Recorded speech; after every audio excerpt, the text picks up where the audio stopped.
ನಮಸ್ಕಾರ ಪ್ರಿಯ ವೀಕ್ಷಕರೇ, ನಮ್ಮ ಹೊಂಗಿರಣಿ ಯೂಟ್ಯೂಬ್ ಚಾನಲ್ಗೆ ಆತ್ಮೀಯ ಸ್ವಾಗತ. ನೀವು ನಿಮ್ಮ ಅಮೂಲ್ಯ ಸಮಯವನ್ನು ಕೊಟ್ಟು ನಮ್ಮ ವಿಡಿಯೋಗಳನ್ನು ವೀಕ್ಷಿಸುತ್ತಿರುವುದಕ್ಕೆ ಹಾಗೂ ನಮ್ಮ ಚಾನಲನ್ನು ಸಬ್ಸ್ಕ್ರೈಬ್ ಮಾಡಿರುವುದಕ್ಕೆ ಧನ್ಯವಾದಗಳು. ನಮ್ಮ ಇಂದಿನ ಕತೆ ಕಾಡಿನ ಬಿದಿರಿನ ಕೋಲಿನ ತಾಕತ್ತು. ಏ ಹುಡುಗ, ಎಲ್ಲಿಗೆ ನುಗ್ಗಿ ಬರುತ್ತಿದ್ದೀಯಾ? ಇದು ನ್ಯಾಷನಲ್ ಚಾಂಪಿಯನ್ಶಿಪ್, ಯಾವುದೋ ಹಳ್ಳಿಯ ಜಾತ್ರೆಯಲ್ಲ. ಹಿಂದೆ ಹೋಗು. ಸಾಹೇಬರೇ, ನನ್ನ ಬಳಿಯೂ ಆಮಂತ್ರಣ ಪತ್ರವಿದೆ. ದಯವಿಟ್ಟು ನನ್ನನ್ನು ಒಳಗೆ ಬಿಡಿ.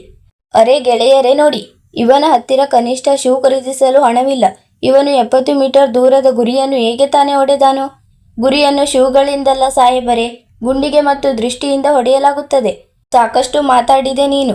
ಸರಿ, ಈಗ ನೋಡೋಣ ನಿನ್ನ ಈ ಬಿದಿರಿನ ಕೋಲಿನಲ್ಲಿ ಎಷ್ಟು ದಮ್ಮಿದೆ ಎಂದು. ನೀನು ಮೊದಲ ರೌಂಡ್ನಲ್ಲೇ ಹೊರಬೀಳದಿದ್ದರೆ ನಾನು ನನ್ನ ಹೆಸರನ್ನೇ ಬದಲಿಸಿಕೊಳ್ಳುತ್ತೇನೆ.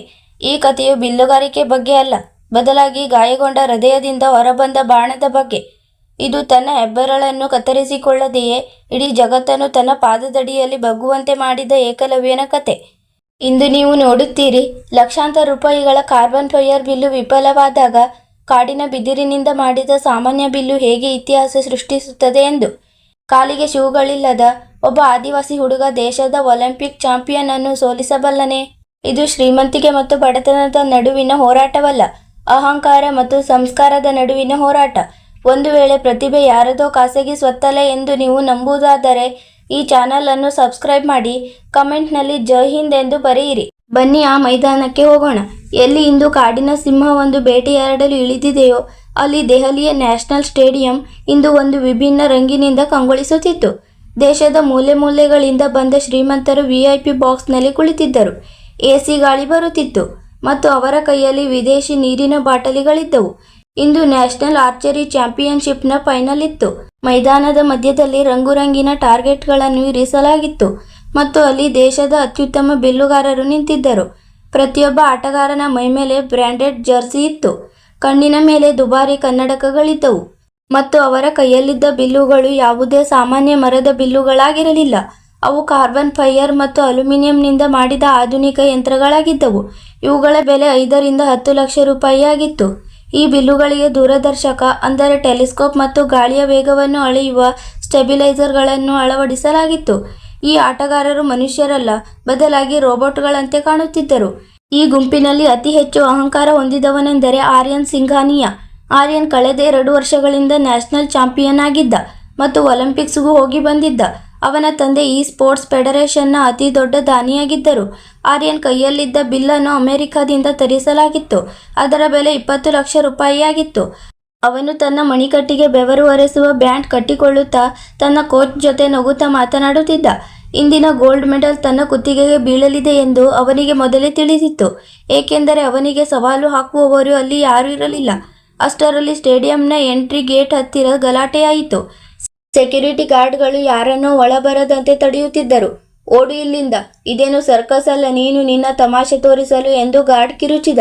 ಸಾಹೇಬರೇ, ನನ್ನ ಹೆಸರು ಬೀರ, ನನ್ನ ರಿಜಿಸ್ಟ್ರೇಷನ್ ಆಗಿದೆ, ನನ್ನನ್ನು ಒಳಗೆ ಬಿಡಿ ಎಂಬ ತೀಕ್ಷ್ಣ ಧ್ವನಿ ಕೇಳಿಸಿತು.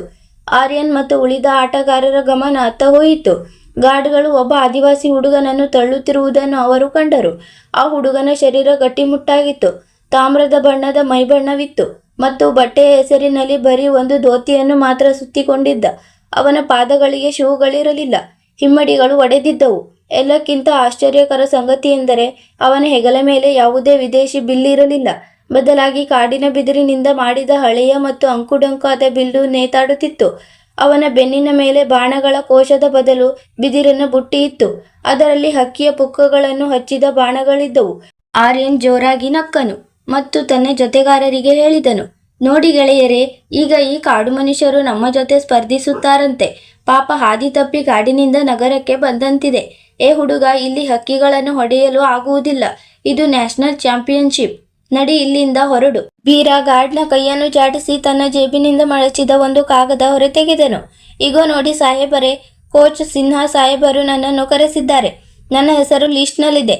ಅಷ್ಟರಲ್ಲಿ ಕೋಚ್ ಸಿನ್ಹಾ ಓಡಿ ಬಂದರು. ಕೋಚ್ ಸಿನ್ಹಾ ಒಬ್ಬ ಹಳೆಯ ಮತ್ತು ಪ್ರಾಮಾಣಿಕ ಕೋಚ್ ಆಗಿದ್ದರು. ಅವರನ್ನು ಫೆಡರೇಷನ್ ಸೈಡ್ ಲೈನ್ ಮಾಡಿತ್ತು. ಅವರು ಗಾರ್ಡ್ಗೆ ಬೈದು, ಸರಿ, ಇವನನ್ನು ಒಳಗೆ ಬಿಡು, ಇವನು ನನ್ನ ಸ್ಟೂಡೆಂಟ್. ಆರ್ಯನ್ ಕೋಚ್ ಸಿನ್ಹಾರನ್ನು ಹಾಸ್ಯ ಮಾಡುತ್ತಾ ಹೇಳಿದನು, ಅರೆ ಸಿನ್ಹಾ ಸರ್, ರಿಟೈರ್ಮೆಂಟ್ ವಯಸ್ಸಿನಲ್ಲಿ ಈಗ ನೀವು ಈ ಆದಿವಾಸಿಗಳಿಗೆ ಟ್ರೈನಿಂಗ್ ನೀಡುತ್ತಿದ್ದೀರಾ? ಅರೆ ಗೆಳೆಯರೇ, ನೋಡಿ, ಇವನ ಹತ್ತಿರ ಶೂ ಖರೀದಿಸಲು ಹಣವಿಲ್ಲ. ಇವನು 70 ಮೀಟರ್ ದೂರದ ಗುರಿಯನ್ನು ಹೇಗೆ ತಾನೇ ಹೊಡೆದಾನು? ಗುರಿಯನ್ನು ಶೂಗಳಿಂದಲ್ಲ ಸಾಹೇಬರೇ, ಗುಂಡಿಗೆ ಮತ್ತು ದೃಷ್ಟಿಯಿಂದ ಹೊಡೆಯಲಾಗುತ್ತದೆ. ಬಹಳ ಮಾತನಾಡಿದೆ ನೀನು. ಸರಿ, ಈಗ ನೋಡೋಣ ನಿನ್ನ ಈ ಬಿದಿರಿನ ಕೋಲಿನಲ್ಲಿ ಎಷ್ಟು ದಮ್ಮಿದೆ ಎಂದು. ನೀನು ಮೊದಲ ರೌಂಡ್ನಲ್ಲೇ ಹೊರಬೀಳದಿದ್ದರೆ ನಾನು ನನ್ನ ಹೆಸರನ್ನೇ ಬದಲಿಸಿಕೊಳ್ಳುತ್ತೇನೆ. ಸ್ಪರ್ಧೆ ಪ್ರಾರಂಭವಾಯಿತು. ಮೊದಲ ರೌಂಡ್ 70 ಮೀಟರ್ ಇರುತ್ತದೆ ಎಂದು ಅನೌನ್ಸರ್ ಘೋಷಿಸಿದರು. ಗಾಳಿ ಸ್ವಲ್ಪ ಜೋರಾಗಿ ಬೀಸುತ್ತಿತ್ತು. ಇದು ಬಿಲ್ಲುಗಾರರಿಗೆ ಅತಿ ದೊಡ್ಡ ಶತ್ರು. ಎಲ್ಲ ಆಟಗಾರರು ತಮ್ಮ ಸ್ಥಾನಗಳನ್ನು ತಗೊಂಡರು. ಆರ್ಯನ್ ತನ್ನ ಹೈಟೆಕ್ ಬಿಲ್ಲನ್ನು ಎತ್ತಿದನು. ಟೆಲಿಸ್ಕೋಪ್ ಮೂಲಕ ಗುರಿಯನ್ನು ನೋಡಿದನು. ಅವನ ಬಿಲ್ಲಿನಲ್ಲಿದ್ದ ಸೆನ್ಸರ್ ಗಾಳಿಯ ವೇಗವನ್ನು ಅಳೆದವು ಮತ್ತು ಅವನು ಬಹಳ ಆರಾಮವಾಗಿ ಬಾಣವನ್ನು ಬಿಟ್ಟನು. ಬಾಣವು ನೇರವಾಗಿ ಗುರಿಯ ಮಧ್ಯಭಾಗದ ಹಳದಿ ವೃತ್ತಕ್ಕೆ ತಗುಲಿತು. ಪರ್ಫೆಕ್ಟ್ 10. ಇಡೀ ಸ್ಟೇಡಿಯಂ ಚಪ್ಪಾಳೆಗಳಿಂದ ಮೊಳಗಿತು. ಆರ್ಯನ್ ಹಿಂದೆ ತಿರುಗಿ ಬೀರಾನ ಕಡೆ ನೋಡಿ ವ್ಯಂಗ್ಯವಾಗಿ ನಕ್ಕನು. ಅಂದರೆ ಇದು ನನ್ನ ಲೆವೆಲ್ ಎನ್ನುವಂತೆ. ಈಗ ಬೀರಾನ ಸರದಿ. ಬೀರಾ ಲೈನ್ಗೆ ಬಂದಾಗ ವೀಕ್ಷಕರು ನಗಲಾರಂಭಿಸಿದ್ದರು. ಯಾರೋ ಸೀಟಿ ಹೊಡೆಯುತ್ತಿದ್ದರೆ ಇನ್ಯಾರೋ ಇದು ಕಾಮಿಡಿ ಶೋ ಎಂದು ಹೇಳುತ್ತಿದ್ದರು. ಬೀರಾ ತನ್ನ ಬಿದಿರಿನ ಬಿಲ್ಲನ್ನು ಎತ್ತಿದನು. ಅದರಲ್ಲಿ ಯಾವುದೇ ಟೆಲಿಸ್ಕೋಪ್ ಇರಲಿಲ್ಲ. ಬ್ಯಾಲೆನ್ಸ್ ರಾಡ್ ಇರಲಿಲ್ಲ. ಅದು ಕೇವಲ ಒಂದು ಒಣಗಿದ ಕಟ್ಟಿಗೆ ಮತ್ತು ಪ್ರಾಣಿಯ ಕರುಳಿನಿಂದ ಮಾಡಿದ ದಾರವಾಗಿತ್ತು. ಬೀರಾ ಕಣ್ಣು ಮುಚ್ಚಿದನು. ಅವನು ಗಾಳಿಯನ್ನು ತನ್ನ ಕೆನ್ನೆಗಳ ಮೇಲೆ ಅನುಭವಿಸಿದನು. ಅವನ ಮೂಗಿನ ಹೊಳ್ಳೆಗಳು ಅದುರುತ್ತಿದ್ದವು. ಹೇಗೆ ಒಂದು ಪ್ರಾಣಿ ಗಾಳಿಯಲ್ಲಿ ವಾಸನೆಯನ್ನು ಆಘ್ರಾಣಿಸುತ್ತದೆಯೋ ಹಾಗೆ ಅವನು ಭೂಮಿಯ ಮಣ್ಣನ್ನು ತನ್ನ ಬರಿಗಾಲಿನಿಂದ ಅನುಭವಿಸಿದನು. ಅವನು ದೀರ್ಘವಾದ ಉಸಿರನ್ನು ತೆಗೆದುಕೊಂಡನು ಮತ್ತು ಬಾಣವನ್ನು ಹೂಡಿದನು. ಅವನ ಬಿಲ್ಲು ಚಟಚಟ ಎಂದು ಶಬ್ದ ಮಾಡಿತು. ಈ ಬಿಲ್ಲು ಈಗ ಮುರಿದು ಹೋಗುತ್ತದೆ ಎಂದು ಜನರು ನಗುತ್ತಿದ್ದರು. ಆದರೆ ಮರುಕ್ಷಣವೇ ಒಂದು ವಿಚಿತ್ರವಾದ ಶಬ್ದ ಬಂದಿತು. ಬಾಣವು ಗಾಳಿಯನ್ನು ಸೀಳಿಕೊಂಡು ಹೊರಟಿತು. ಬೀರಾನ ಬಾಣವು ನೇರವಾಗಿ ಹೋಗಿ ಆರ್ಯನ್ನ ಬಾಣದ ಪಕ್ಕದಲ್ಲಿ ನಾಟಿತು, ಗುರಿಯ ಸರಿಯಾದ ಮಧ್ಯಭಾಗದಲ್ಲಿ. ಸ್ಟೇಡಿಯಂನಲ್ಲಿ ಸ್ಮಶಾನ ಮೌನ ಆವರಿಸಿತು. ನಗುತ್ತಿದ್ದವರ ಬಾಯಿ ಹಾಗೆಯೇ ತೆರೆದೇ ಉಳಿಯಿತು. ಅನೌನ್ಸರ್ ಕೂಡ ಒಂದು ಕ್ಷಣ ಸುಮ್ಮನಾದರು. ಆಮೇಲೆ ಕಿರುಚಿದರು. 10 ಪಾಯಿಂಟ್ಸ್. ಇದು ನಂಬಲು ಅಸಾಧ್ಯ. ಒಂದು ದೇಶಿ ಬಿಲ್ಲಿನಿಂದ ಪರ್ಫೆಕ್ಟ್ 10. ಆರ್ಯನ್ ಮುಖ ಬಾಡಿ ಹೋಯಿತು. ಅದು ಕಾಕತಾಳೀಯ ಎಂದು ಅವನು ಭಾವಿಸಿದನು. ಅವನು ಕೋಚ್ ಹತ್ತಿರ ಹೇಳಿದನು, ಸರ್, ಗಾಳಿಯ ವೇಗದಿಂದಾಗಿ ಅದು ಹೋಗಿ ತಗುಲಿದೆ ಅಷ್ಟೇ. ಮುಂದಿನ ಬಾರಿ ಹೀಗಾಗುವುದಿಲ್ಲ. ಆದರೆ ಬೀರಾನ ಗುರಿ ಕಾಕತಾಳೀಯವಾಗಿರಲಿಲ್ಲ. ಅದು ಅವನ ತಪಸ್ಸಾಗಿತ್ತು. ರೌಂಡ್ ನಂತರ ರೌಂಡ್ ಆಟ ಮುಂದುವರಿಯಿತು. ಉಳಿದ ಆಟಗಾರರು ಹೊರಬಿದ್ದರು. ಆದರೆ ಬೀರಾ ಮತ್ತು ಆರ್ಯನ್ ನಡುವೆ ನೇರ ಹಣಾಹಣಿಯಿತ್ತು. ಆರ್ಯನ್ ಯಂತ್ರಗಳ ಬಲದಿಂದ ಗುರಿ ಹೊಡೆಯುತ್ತಿದ್ದರೆ ಬೀರಾ ತನ್ನ ಆತ್ಮದ ಬಲದಿಂದ ಹೊಡೆಯುತ್ತಿದ್ದ. ಮೆಲ್ಲ ಮೆಲ್ಲಗೆ ಜನರ ಹಾಸ್ಯ ಗೌರವವಾಗಿ ಬದಲಾಯಿತು. ಜನರು ಈಗ ಆರ್ಯನ್ ಹೆಸರಲ್ಲ, ಬೀರಾನ ಹೆಸರನ್ನು ಕೂಗುತ್ತಿದ್ದರು. ಕಮಾನ್ ಬೀರಾ, ತೋರಿಸಿ ಇವರಿಗೆ. ಬೀರಾ ತನ್ನ ಬಿದಿರಿನ ಬಿಲ್ಲನ್ನು ಎತ್ತಿದಾಗಲೆಲ್ಲ ಇಡೀ ಸ್ಟೇಡಿಯಂ ಉಸಿರು ಬಿಗಿ ಹಿಡಿದು ಕಾಯುತ್ತಿತ್ತು. ಫೈನಲ್ ರೌಂಡ್ ಬಂದಿತು. ಸ್ಕೋರ್ ಸಮನಾಗಿತ್ತು. ಈಗ ನಿರ್ಧಾರವು ಕೊನೆಯ 3 ಬಾಣಗಳ ಮೇಲೆ ನಿರ್ಧರಿತವಾಗಿತ್ತು. ಆದರೆ ಅಷ್ಟರಲ್ಲೇ ಹವಾಮಾನ ಬದಲಾಯಿತು. ಇದ್ದಕ್ಕಿದ್ದಂತೆ ಆಕಾಶವು ಕಪ್ಪಾಯಿತು ಮತ್ತು ಬಹಳ ಜೋರಾದ ಬಿರುಗಾಳಿ ಪ್ರಾರಂಭವಾಯಿತು. ಧೂಳು ಹಾರಲಾರಂಭಿಸಿತು. ಗಾಳಿಯ ವೇಗ ಅದೆಷ್ಟು ಜೋರಾಗಿತ್ತೆಂದರೆ ದೊಡ್ಡ ದೊಡ್ಡ ಧ್ವಜಗಳು ಕೂಡ ಪಟಪಟ ಎಂದು ಹಾರುತ್ತಿದ್ದವು. ಆರ್ಯನ್ ಗಾಬರಿಯಾದನು. ಅವನು ತನ್ನ ಕೋಚ್ ಹತ್ತಿರ ಹೇಳಿದನು, ಸರ್, ಇಷ್ಟು ಗಾಳಿಯಲ್ಲಿ ಸೆನ್ಸರ್ಗಳು ಕೆಲಸ ಮಾಡುತ್ತಿಲ್ಲ. ಸ್ಕೋಪ್ ಅಲುಗಾಡುತ್ತಿದೆ. ನನಗೇನು ಕಾಣಿಸುತ್ತಿಲ್ಲ. ಮ್ಯಾಚ್ ನಿಲ್ಲಿಸಬೇಕು. ಜಡ್ಜ್ಗಳು ಮಾತನಾಡಿಕೊಂಡರು. ಆದರೆ ನಿಯಮದ ಪ್ರಕಾರ ಮ್ಯಾಚ್ ನಿಲ್ಲಿಸುವಂತಿರಲಿಲ್ಲ. ಇದು ಎಲ್ಲರಿಗೂ ಸಮಾನವಾಗಿತ್ತು. ಆರ್ಯನ್ ಕಿರಿಕಿರಿ ಮಾಡಿಕೊಳ್ಳುತ್ತಾ ಬಾಣ ಬಿಟ್ಟನು. ಗಾಳಿಯ ಹೊಡೆತಕ್ಕೆ ಬಾಣ ಗುರಿ ತಪ್ಪಿ 8ನೇ ನಂಬರ್ನ ವೃತ್ತಕ್ಕೆ ತಗುಲಿತು. ಆರ್ಯನ್ ಕೋಪದಿಂದ ತನ್ನ ಬಿಲ್ಲನ್ನು ನೆಲಕ್ಕೆ ಅಪ್ಪಳಿಸಿದನು. ಇದು ಚೀಟಿಂಗ್. ಇಷ್ಟು ಗಾಳಿಯಲ್ಲಿ ಯಾರಾದರೂ ಆಟವಾಡಲು ಸಾಧ್ಯವೇ? ಈಗ ಬೀರಾನ ಸರದಿ. ಅವನು ಗೆಲ್ಲಲು 9 ಅಥವಾ 10 ಅಂಕಗಳನ್ನು ಪಡೆದುಕೊಳ್ಳಬೇಕಿತ್ತು. ಗಾಳಿ ಅದೆಷ್ಟು ಜೋರಾಗಿತ್ತು ಎಂದರೆ ಬೀರಾನ ಸಣ್ಣ ಶರೀರವು ನಡುಗುತ್ತಿತ್ತು. ಅವನ ಕಣ್ಣುಗಳಿಗೆ ಧೂಳು ನುಗ್ಗುತ್ತಿತ್ತು. ಅವನು ಬಾಣವನ್ನು ಹೂಡಿದನು. ಆದರೆ ಗಾಳಿ ಅವನ ಬಿಲ್ಲನ್ನು ಅಲುಗಾಡಿಸುತ್ತಿತ್ತು. ಕೋಚ್ ಸಿನ್ಹಾ ಕಿರುಚಿದರು. ಬೀರಾ, ನಿಲ್ಲು. ಗಾಳಿ ಕಡಿಮೆಯಾಗುವವರೆಗೆ ಕಾಯು. ಈಗಲೇ ಬಿಡಬೇಡ. ಆದರೆ ಬೀರಾನಿಗೆ ತನ್ನ ತಾತನ ಮಾತು ನೆನಪಾಯಿತು. ಮಗನೇ, ಯಾವಾಗ ಕಾಡಿನಲ್ಲಿ ಚಂಡಮಾರುತ ಬರುತ್ತದೋ ಆಗ ಬೇಟೆಗಾರ ಅಡಗಿಕೊಳ್ಳುವುದಿಲ್ಲ. ಅವನು ಆ ಚಂಡಮಾರುತದ ಭಾಗವಾಗಿ ಬಿಡುತ್ತಾನೆ. ಗಾಳಿಯ ಜೊತೆ ಹೋರಾಡಬೇಡ. ಗಾಳಿಯ ಜೊತೆಯೇ ಹರಿ. ಬೀರಾ ಟಾರ್ಗೆಟ್ ನೋಡುವುದನ್ನು ನಿಲ್ಲಿಸಿದನು. ಅವನು ತನ್ನ ಕಣ್ಣುಗಳನ್ನು ಮುಚ್ಚಿಕೊಂಡನು. ಅವನು ಗಾಳಿಯ ಸದ್ದನ್ನು ಕೇಳಿದನು. ಗಾಳಿ ಯಾವ ದಿಕ್ಕಿನಲ್ಲಿ ಹರಿಯುತ್ತಿದೆ ಎಂದು ಅವನು ಅನುಭವಿಸಿದನು. ಅವನು ತನ್ನ ಬಿಲ್ಲನ್ನು ಟಾರ್ಗೆಟ್ನ ಎದುರಿಗೆ ಅಲ್ಲ, ಬದಲಾಗಿ ಗಾಳಿ ಬೀಸುವ ದಿಕ್ಕಿಗೆ ಸ್ವಲ್ಪ ಓರೆಯಾಗಿ ಹಿಡಿದನು. ಇದು ಪೂರ್ಣ ಹುಚ್ಚುತನದಂತೆ ಇತ್ತು. ಟಾರ್ಗೆಟ್ ನೋಡದೆ ಪಕ್ಕಕ್ಕೆ ಗುರಿ ಇಡುವುದು ಕಂಡು ಎಲ್ಲರೂ ಕಿರಿಚಿದರು. ಅರೆ, ಎಲ್ಲಿ ಹೊಡೆಯುತ್ತಿದ್ದೀಯಾ? ಟಾರ್ಗೆಟ್ ಇಲ್ಲಿದೆ. ಆದರೆ ಬೀರಾ ತನ್ನದೇ ಪ್ರಪಂಚದಲ್ಲಿದ್ದನು. ಅವನು ತನ್ನ ಉಸಿರನ್ನು ಬಿಗಿ ಹಿಡಿದನು. ಹೃದಯದ ಬಡಿತವನ್ನು ತಡೆದನು ಮತ್ತು ಗಾಳಿಯ ಒಂದು ಜೋರಾದ ಅಲೆ ಬರುತ್ತಿದ್ದಂತೆ ಬಾಣವನ್ನು ಬಿಟ್ಟನು. ಬಾಣವು ಗಾಳಿಯಲ್ಲಿ ತೇಲಿತು. ಅದು ಮೈದಾನದಿಂದ ಹೊರಗೆ ಹೋಗುತ್ತಿದೆ ಎಂದು ಅನಿಸಿತು. ಆದರೆ ತಕ್ಷಣವೇ ಗಾಳಿಯು ಅದನ್ನು ತಿರುಗಿಸಿತು. ಯಾವುದೋ ಒಂದು ಕಾಣದ ಕೈ ಅದಕ್ಕೆ ದಾರಿ ತೋರಿಸಿದಂತೆ ಬಾಣವು ಹಾವಿನಂತೆ ಗಾಳಿಯನ್ನು ಸೀಳಿಕೊಂಡು ಹೋಗಿ ಟಕ್ ಎಂದು ಗುರಿಯ ಸರಿಯಾದ ಮಧ್ಯಕ್ಕೆ ಹೊಡೆಯಿತು. ಆರ್ಯನ್ನ ಬಾಣವನ್ನೇ ಸೀಳಿಕೊಂಡು ಒಳಗೆ ನುಗ್ಗಿತು. ಸ್ಟೇಡಿಯಂನಲ್ಲಿ ಸಂಭ್ರಮದ ಸ್ಫೋಟವಾಯಿತು. ಚಪ್ಪಾಳೆಗಳ ಸದ್ದು ಅದೆಷ್ಟು ಜೋರಾಗಿತ್ತೆಂದರೆ ಮೋಡಗಳು ಕೂಡ ಗುಡುಗಳಾರಂಭಿಸಿದವು. ಬೀರ ಕಣ್ಣು ಬಿಟ್ಟು ಆಕಾಶದ ಕಡೆ ನೋಡಿದನು. ಅವನು ಕೈ ಮುಗಿದು ತನ್ನ ಪೂರ್ವಜರಿಗೆ ಧನ್ಯವಾದ ಅರ್ಪಿಸಿದನು. ಕೋಚ್ ಸಿನ್ಹಾ ಓಡಿ ಬಂದು ಬೀರಾನನ್ನು ಅಪ್ಪಿಕೊಂಡರು. ಅಳುತ್ತಾ ಹೇಳಿದರು, ನೀನು ಸಾಧಿಸಿ ತೋರಿಸಿದೆ ನನ್ನ ಸಿಂಹವೇ, ನೀನು ಸಾಧಿಸಿ ತೋರಿಸಿದೆ. ಆರ್ಯನ್ ತನ್ನ ಜಾಗದಲ್ಲಿ ಕಲ್ಲಿನಂತೆ ನಿಂತಿದ್ದನು. ಅವನ 20 ಲಕ್ಷದ ಬಿಲ್ಲು ಮತ್ತು ವಿದೇಶಿ ಟ್ರೈನಿಂಗ್ ಇಂದು ಒಂದು ಬಿದಿರಿನ ಕೋಲಿನ ಮುಂದೆ ಮೊಣಕಾಲೂರಿತ್ತು. ಅವನ ಅಹಂಕಾರ ಚೂರು ಚೂರಾಗಿತ್ತು. ಆದರೆ ಕತೆ ಇನ್ನೂ ಮುಗಿದಿರಲಿಲ್ಲ. ಜಡ್ಜ್ಗಳು ಒಂದು ಘೋಷಣೆ ಮಾಡಿದರು. ಸ್ಕೋರ್ನಲ್ಲಿ ಏನೋ ತಾಂತ್ರಿಕ ತೊಂದರೆ ಇತ್ತು ಮತ್ತು ನಿಯಮದ ಪ್ರಕಾರ ಒಂದು ವೇಳೆ ಸ್ಕೋರ್ ಇಷ್ಟೊಂದು ಹತ್ತಿರವಿದ್ದರೆ ಗೋಲ್ಡನ್ ಅರೋ ಅಂದರೆ ಒಂದು ಕೊನೆಯ ಬಾಣದಿಂದ ನಿರ್ಧಾರ ಮಾಡಲಾಗುವುದು ಮತ್ತು ಈ ಬಾರಿ ಗುರಿಯು ಇನ್ನೂ ಕಷ್ಟಕರವಾಗಿತ್ತು. ಜಡ್ಜ್ ಹೇಳಿದರು, ಈ ಬಾರಿ ಟಾರ್ಗೆಟ್ 70 ಮೀಟರ್ ದೂರದಲ್ಲಿ ಇರಿಸಿದ ಒಂದು ಸಣ್ಣ ನಾಣ್ಯವಾಗಿರುತ್ತದೆ. ಯಾರು ಆ ನಾಣ್ಯವನ್ನು ಹೊಡೆಯುತ್ತಾರೋ ಅವರೇ ಅಸಲಿ ವಿಜೇತರು. ಇದು ಅಸಾಧ್ಯವೆಂಬಂತೆ ಇತ್ತು. 70 ಮೀಟರ್ ದೂರದಿಂದ ಒಂದು ಸಣ್ಣ ನಾಣ್ಯ ಕಾಣಿಸುವುದು ಕಷ್ಟವಿತ್ತು. ಆರ್ಯನ್ ನಿರಾಕರಿಸಿದನು. ನಾನು ಆಡಲು ಸಾಧ್ಯವಿಲ್ಲ. ಇದು ಹುಚ್ಚುತನ. ಇಷ್ಟು ದೂರದಿಂದ ನಾಣ್ಯ ಯಾರಿಗೂ ಕಾಣಿಸುವುದಿಲ್ಲ. ಇದು ಅದೃಷ್ಟದ ಆಟ, ಪ್ರತಿಭೆಯದ್ದಲ್ಲ. ಬೀರ ಮುಂದೆ ಬಂದನು. ಅವನು ಮೈಕ್ ತೆಗೆದುಕೊಂಡು ಹೇಳಿದನು, ನಾನು ಸಿದ್ಧನಿದ್ದೇನೆ. ಆರ್ಯನ್ ನಕ್ಕು, ಹುಚ್ಚನ ನೀನು, ನಿನಗೆ ನಾಣ್ಯ ಕಾಣಿಸುವುದೂ ಇಲ್ಲ. ಬೀರ ಹೇಳಿದನು, ನನಗೆ ನೋಡುವ ಅಗತ್ಯವಿಲ್ಲ, ನನಗೆ ಅನುಭವವಾಗುತ್ತದೆ. ಜಡ್ಜ್ಗಳು ಅನುಮತಿ ನೀಡಿದರು. ಆರ್ಯನ್ ಅನಿವಾರ್ಯವಾಗಿ ಬರಬೇಕಾಯಿತು.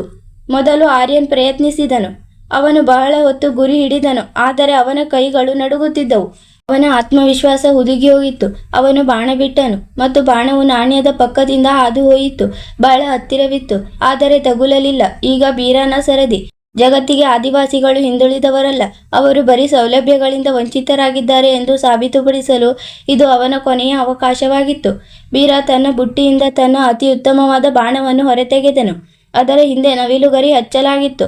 ಸ್ಟೇಡಿಯಂನಲ್ಲಿ ಅದೆಂಥ ಮೌನವಿತ್ತು ಅಂದರೆ ಒಂದು ಸೂಜಿ ಬಿದ್ದರೂ ಸದ್ದು ಕೇಳಿಸುವಷ್ಟು. ಬೀರ ಬಿಲ್ಲನ್ನು ಎತ್ತಿದನು. ಬಿಸಿಲಿನಲ್ಲಿ ಹೊಳೆಯುತ್ತಿದ್ದ ಆ ನಾಣ್ಯವನ್ನು ಅವನು ನೋಡಿದನು. ಅವನು ಯೋಚಿಸಿದನು, ಯಾವ ಹಣದಿಂದ ನನ್ನ ಹಳ್ಳಿಯ ಜನರು ಹಸಿವಿನಿಂದ ಸಾಯುತ್ತಾರೆ ಮತ್ತು ಇದು ಆ ಶ್ರೀಮಂತಿಕೆಯಿಂದ ನಮ್ಮನ್ನು ಸದಾ ಕೆಳಮಟ್ಟದಲ್ಲಿ ಇರಿಸಲಾಗಿದೆ. ಇಂದು ನಾನು ಈ ನಾಣ್ಯವನ್ನಲ್ಲ, ಬದಲಾಗಿ ಈ ತಾರತಮ್ಯವನ್ನು ಸೀಳಬೇಕು ಎಂದು. ಅವನು ಬಿಲ್ಲಿನ ದಾರವನ್ನು ಎಳೆದನು. ಅವನ ಮಾಂಸಖಂಡಗಳ ಒಂದೊಂದು ನರವು ಎಚ್ಚರವಾಯಿತು. ಅವನು ಈ ಬಾರಿ ಗಾಳಿಗಾಗಿ ಕಾಯಲಿಲ್ಲ. ಅವನು ತನ್ನ ಆತ್ಮದ ಪೂರ್ಣ ಶಕ್ತಿಯನ್ನು ಹಾಕಿ ಬಾಣವನ್ನು ಬಿಟ್ಟನು. ಬಾಣವು ಒಂದು ನೇರ ಗೆರೆಯಂತೆ ಹೊರಟಿತು ಮತ್ತು ಮರುಕ್ಷಣವೇ ಲೋಹಕ್ಕೆ ಡಿಕ್ಕಿ ಹೊಡೆದ ಸದ್ದು ಬಂದಿತು. ಟನ್! ನಾಣ್ಯವು ಗಾಳಿಯಲ್ಲಿ ಹಾರಿತು. ಅದರ ಸರಿಯಾದ ಮಧ್ಯಭಾಗದಲ್ಲಿ ರಂಧ್ರವಾಗಿತ್ತು. ಬಾಣವು ಅದನ್ನು ಹೊತ್ತುಕೊಂಡು ಹೋಗಿ ಹಿಂದಿನ ಬೋರ್ಡ್ಗೆ ನಾಟಿತು. ಅಸಾಧ್ಯ, ಇಂಪಾಸಿಬಲ್. ಈ ಶಬ್ದವು ಪ್ರತಿಯೊಬ್ಬರ ಬಾಯಿಯಿಂದ ಹೊರಬಂದಿತು. ಕಾಮೆಂಟೇಟರ್ ತನ್ನ ಕುರ್ಚಿಯಿಂದಲೇ ಕೆಳಗೆ ಬಿದ್ದನು. ಆರ್ಯನ್ ನೆಲದ ಮೇಲೆ ಕುಳಿತು ಬಿಟ್ಟನು. ಅವನು ತನ್ನ ತಲೆ ಹಿಡಿದುಕೊಂಡನು. ಬೀರ ತನ್ನ ಬಿಲ್ಲನ್ನು ಕೆಳಗಿಟ್ಟನು. ಅವನು ಯಾವುದೇ ಸಂಭ್ರಮ ಆಚರಿಸಲಿಲ್ಲ. ಅವನು ಶಾಂತವಾಗಿ ನಿಂತಿದ್ದನು. ಅವನು ಯಾವುದೇ ದೊಡ್ಡ ಕೆಲಸ ಮಾಡಿಲ್ಲ, ಬರೀ ತನ್ನ ಕರ್ತವ್ಯ ನಿಭಾಯಿಸಿದ್ದಾನೆ ಎನ್ನುವಂತೆ. ಇಡೀ ಸ್ಟೇಡಿಯಂ ಎದ್ದು ನಿಂತು ಅವನಿಗೆ ಸಲಾಂ ಮಾಡುತ್ತಿತ್ತು. ದೊಡ್ಡ ದೊಡ್ಡ ಮಂತ್ರಿಗಳು ಮತ್ತು ಆಫೀಸರ್ಗಳು ಯಾರು ಇಲ್ಲಿಯವರೆಗೆ ಅವನನ್ನು ಒಳಬರದಂತೆ ತಡೆಯುತ್ತಿದ್ದರೋ ಅವರು ಇಂದು ಅವನ ಜೊತೆ ಫೋಟೋ ತೆಗೆಸಿಕೊಳ್ಳಲು ನೂಕಾಟ ಮಾಡುತ್ತಿದ್ದರು. ಪ್ರೈಸ್ ಸೆರೆಮನಿಯಲ್ಲಿ ಬೀರಾನನ್ನು ಸ್ಟೇಡಿಯಂನ ಅತಿ ಎತ್ತರ ಜಾಗದಲ್ಲಿ ನಿಲ್ಲಿಸಿದಾಗ ಮತ್ತು ರಾಷ್ಟ್ರಗೀತೆ ಮೊಳಗಿದಾಗ ಅವನ ಕಣ್ಣಿನಿಂದ ನೀರು ಸುರಿಯಿತು. ಅವನಿಗೆ ಗೋಲ್ಡ್ ಮೆಡಲ್ ತೊಡಿಸಲಾಯಿತು. ಆರ್ಯನ್ 2ನೇ ಸ್ಥಾನದಲ್ಲಿ ನಿಂತಿದ್ದ. ಅವನು ಬೀರಾನ ಕಡೆ ಕೈಚಾಚಿ ಹೇಳಿದನು, ಗೆಳೆಯ, ನೀನು ನನ್ನನ್ನು ಸೋಲಿಸಿದೆ. ನಿನ್ನ ಈ ಬಿದಿರಿನ ಕೋಲಿನಲ್ಲಿ ಮಂತ್ರವಿದೆ. ಬೀರ ಮೈಕ್ ತೆಗೆದುಕೊಂಡು ಹೇಳಿದ ಮಾತು ಇಂದಿಗೂ ಇತಿಹಾಸದಲ್ಲಿ ದಾಖಲಾಗಿದೆ. ಅವನು ಹೇಳಿದನು, ಸಾಹೇಬರೇ, ಈ ಮಂತ್ರ ಬಿದಿರಿನ ಕೋಲಿನಲ್ಲಿ ಇಲ್ಲ. ಈ ಮಂತ್ರ ಹೊಟ್ಟೆಯ ಹಸಿವಿನಲ್ಲಿದೆ. ನೀವುಗಳು ಮೆಡಲ್ಗಾಗಿ ಆಡುತ್ತೀರಿ, ನಾವು ಜೀವನಕ್ಕಾಗಿ ಆಡುತ್ತೇವೆ. ಯಾವಾಗ ಗುರಿ ತಪ್ಪಿದರೆ ಪ್ರಾಣ ಹೋಗುತ್ತದೆ ಎಂಬ ಭಯವಿರುತ್ತದೆಯೋ ಆಗ ಗುರಿ ಎಂದಿಗೂ ತಪ್ಪುವುದಿಲ್ಲ. ಈ ಮೆಡಲ್ ನಂದಲ್ಲ, ಇದು ನನ್ನ ಕಾಡಿನದ್ದು, ನನ್ನ ಆ ಸಹೋದರದ್ದು. ಯಾರನ್ನು ನೀವು ಅನಕ್ಷರಸ್ಥರು ಎಂದು ತಿಳಿಯುತ್ತೀರೋ ಅವರದ್ದು. ನಮಗೆ ಒಂದು ಅವಕಾಶ ನೀಡಿ, ನಾವು ಆಕಾಶದ ನಕ್ಷತ್ರಗಳನ್ನು ಕೂಡ ಕಿತ್ತು ತರುತ್ತೇವೆ. ಅಂದು ಬೀರ ಬರೀ ಗೋಲ್ಡ್ ಮೆಡಲ್ ಮಾತ್ರ ಗೆಲ್ಲಲಿಲ್ಲ, ಅವನು ಕೋಟ್ಯಂತರ ಜನರ ಭರವಸೆಯನ್ನು ಗೆದ್ದನು. ಒಂದು ವೇಳೆ ಛಲವಿದ್ದರೆ ಬಿದಿರಿನ ಕೋಲು ಕೂಡ AK-47ಗಿಂತಲೂ ಹೆಚ್ಚು ಘಾತಕವಾಗಬಲ್ಲದು ಎಂದು ಅವನು ತೋರಿಸಿಕೊಟ್ಟನು. ಬರಿಗಾಲಿನಲ್ಲಿ ನಡೆಯುವವನು ಕೂಡ ಜಗತ್ತಿನ ಅತಿ ಎತ್ತರದ ಜಾಗದಲ್ಲಿ ನಿಲ್ಲಬಲ್ಲ ಎಂದು ಸಾಬೀತುಪಡಿಸಿದನು. ಗೆಳೆಯರೇ, ಬೀರಾನ ಈ ಕಥೆಯು ನಮಗೆ ಕಲಿಸುವುದೇನೆಂದರೆ, ನಿಮ್ಮ ಅಭಾವಗಳನ್ನು ನಿಮ್ಮ ದೌರ್ಬಲ್ಯವನ್ನಾಗಿ ಮಾಡಿಕೊಳ್ಳಬೇಡಿ. ನಿಮ್ಮ ಬಳಿ ಯಾವುದಿದೆಯೋ ಅದನ್ನೇ ನಿಮ್ಮ ಆಯುಧವನ್ನಾಗಿ ಮಾಡಿಕೊಳ್ಳಿ. ಜಗತ್ತನ್ನು ಸೌಲಭ್ಯಗಳಿಂದಲ್ಲ, ಬದಲಾಗಿ ಸಾಧನೆಯಿಂದ ಗೆಲ್ಲಲಾಗುತ್ತದೆ. ಒಂದು ವೇಳೆ ಈ ಆದಿವಾಸಿ ಏಕಲವ್ಯನ ಕಥೆಯು ನಿಮ್ಮ ಮೈ ರೋಮಗಳನ್ನು ಎದ್ದು ನಿಲ್ಲುವಂತೆ ಮಾಡಿದರೆ ಈ ವಿಡಿಯೋವನ್ನು ಶೇರ್ ಮಾಡಿ ಜಗತ್ತಿಗೆ ತಿಳಿಸಿಕೊಡಿ. ಭಾರತದ ಅಸಲಿ ಟ್ಯಾಲೆಂಟ್ ಎಲ್ಲಿದೆ ಎಂದು ಕಮೆಂಟ್ನಲ್ಲಿ ನಿಮ್ಮ ನಗರದ ಹೆಸರು ಮತ್ತು ಜೈ ಹಿಂದ್ ಎಂದು ಖಂಡಿತ ಬರೆಯಿರಿ. ಮತ್ತೆ ಸಿಗೋಣ ಇನ್ನೊಂದು ಜೋಶ್ ತುಂಬಿದ ಕಥೆಯೊಂದಿಗೆ. ಅಲ್ಲಿಯವರೆಗೆ ಗುರಿ ತಪ್ಪದಂತೆ ಇರಿ. ಈ ಕಥೆ ನಿಮಗೆ ಇಷ್ಟವಾದರೆ ಒಂದು ಲೈಕ್ ಮಾಡಿ, ಶೇರ್ ಮಾಡಿ ಮತ್ತು ಸಬ್ಸ್ಕ್ರೈಬ್ ಮಾಡುವುದನ್ನು ಮರೆಯಬೇಡಿ. ಧನ್ಯವಾದ.